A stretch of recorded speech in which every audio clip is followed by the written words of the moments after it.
Hey, well, good afternoon to you, good late afternoon to you. I just needed to get you prepared and get you ready for what is to come. It is homecoming week. It is a lot of things going on, but I'm going to tell you one of the things that has happened that I think is tragic. It is embarrassing, but it's par for the course. A sitting state governor at an event to pardon a turkey for a new Thanksgiving tradition completely attacked a under 40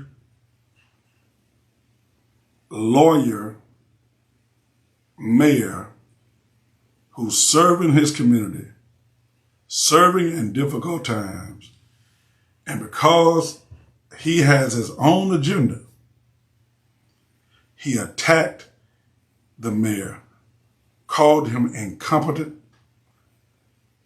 talked about him in the most unprofessional way, but yet he called him incompetent and blamed him for the water crisis that the city of Jackson, the capital city of Mississippi, an 80% plus African-American city, blamed him for the reason that we're in a crisis.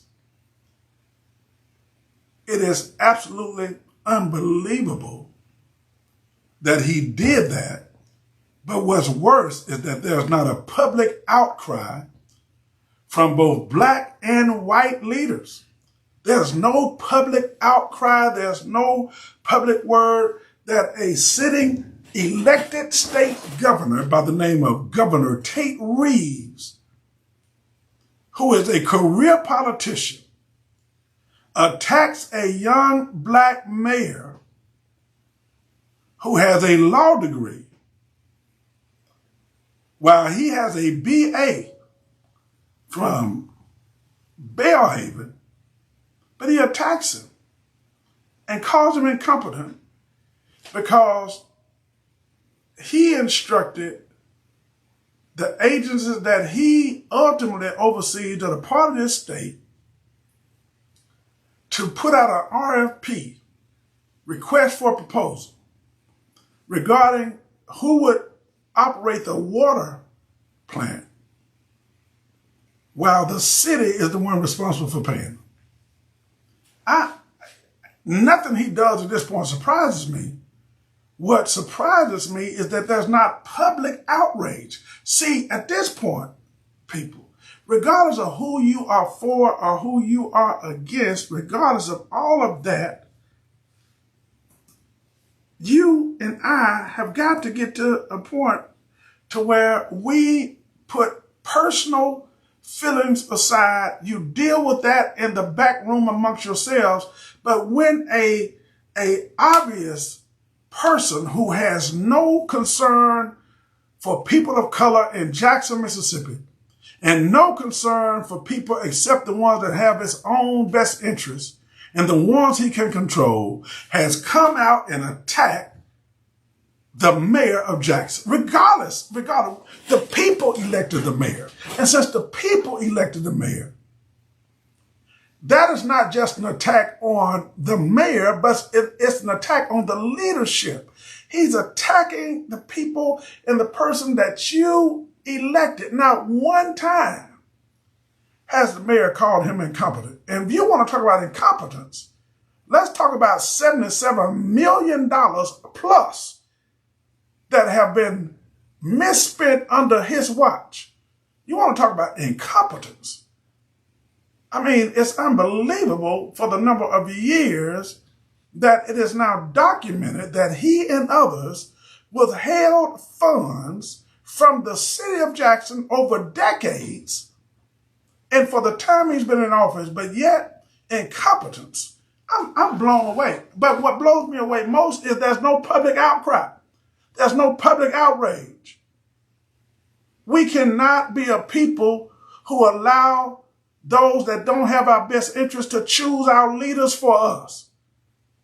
And what has happened systematically they have worked to dismantle any voice of leadership that stands up against their racist, classist attacks and attempts to limit people of color.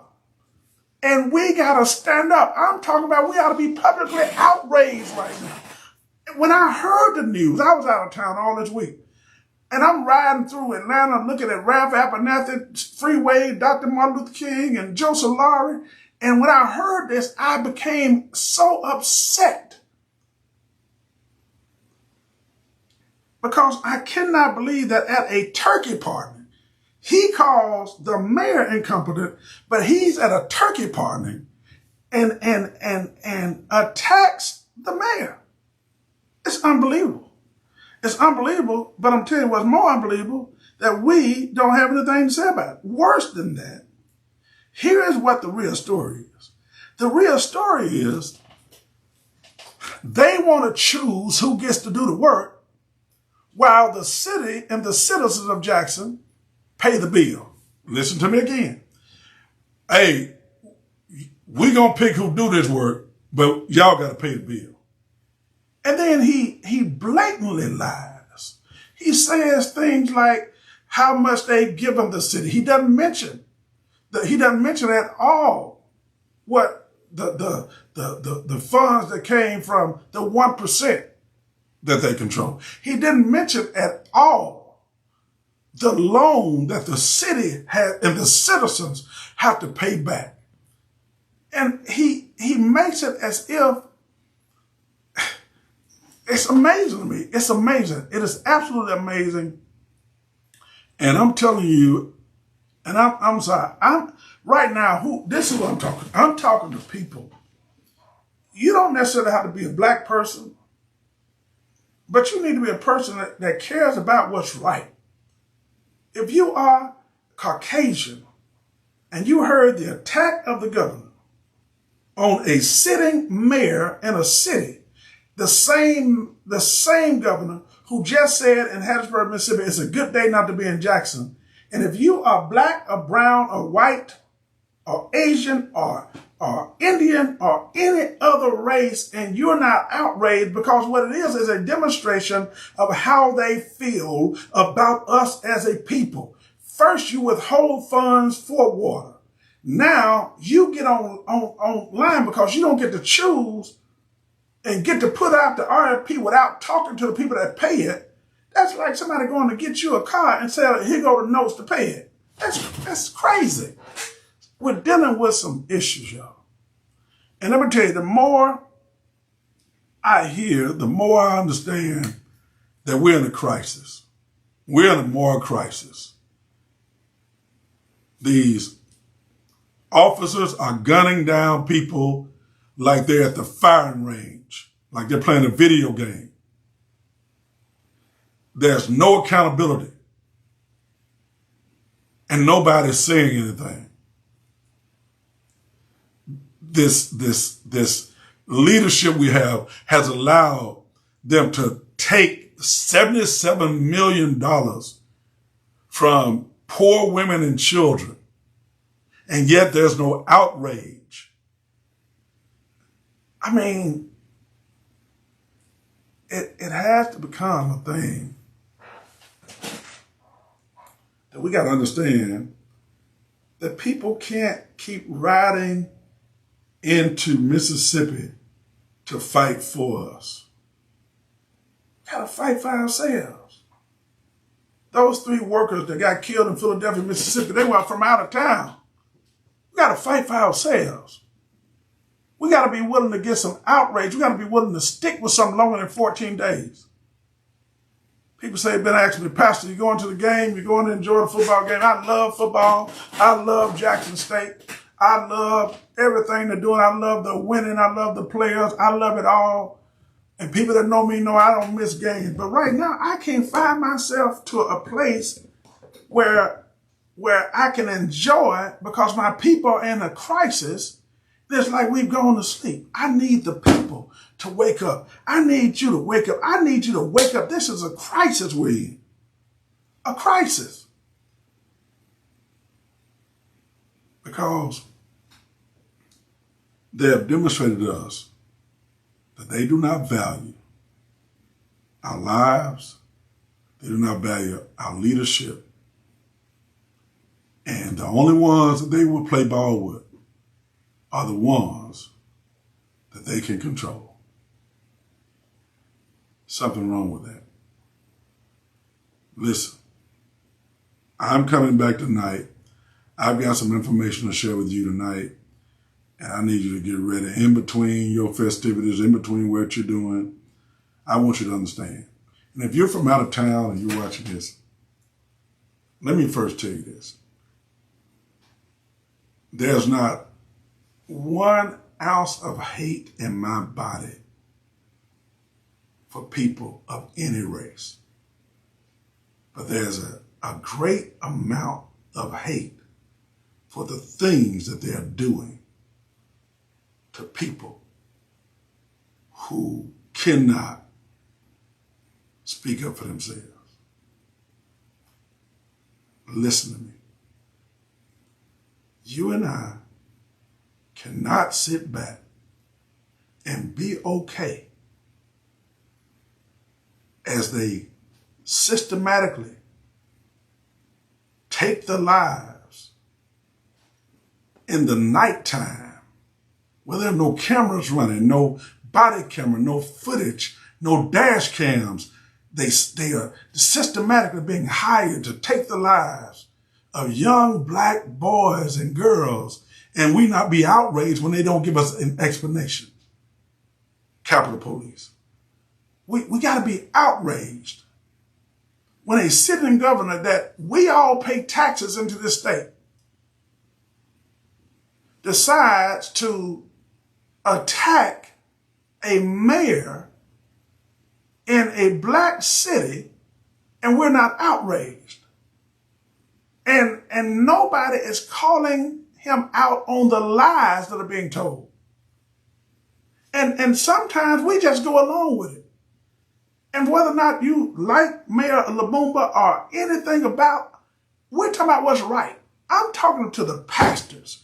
I'm telling white pastors, you can't be complicit like your ancestors were doing slavery and your ancestors were doing Jim Crow. You can't be complicit. We're in a crisis in this country. We're in a crisis in the state of Mississippi. And I want people around this country to know that. And I'm burdened by it. I'll be honest, I'm burdened. I'm burdened to the point I could break down crying on this. It has done something to me. And we got to be prepared to take a stand against the evil. And whenever somebody wants to control you, what they do is try to discredit your leadership. But we're not going to allow that to happen. And we're going to rise up as a community. We're going to rise up as people, black and brown, white, pink and orange, whoever, Christian, non-Christian, all together. We will not allow Governor Tate Reeves and others to attack our people. Please, I'm asking you to share this. We're going to be organizing a protest. We're going to be joining forces with everybody that wants to take a stand against this craziness, because it's absolutely crazy. And we can't stand back and be all right with it. So tonight, I'm coming, and I got some things to share with you, some things to tell you. And hey, join me tonight for the truth. That's right, the truth on Friday night. Hey, God bless. God keep you. I'm going to get my strength back, get my voice back, because tonight we're going to talk about it. All right? God bless. Peace.